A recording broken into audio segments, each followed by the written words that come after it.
Joseph and Helen is marketed as a heartfelt jewelry boutique with family business branding. But the real question is it actually a legit jewelry store or another heavily marketed online shop with questionable value?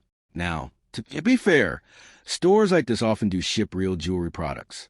The websites are usually designed to feel warm, premium, and emotionally trustworthy.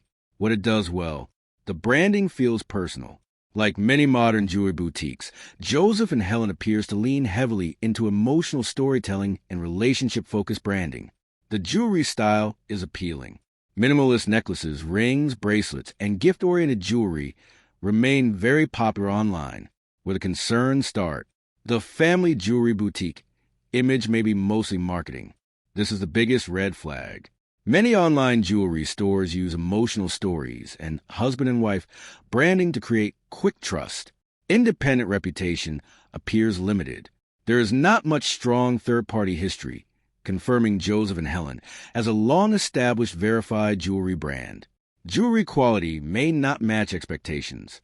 Common complaints with similar online jewelry stores include thin materials, weak plating, fading finishes, or items looking cheaper in person. So, is Joseph and Helen real or fake?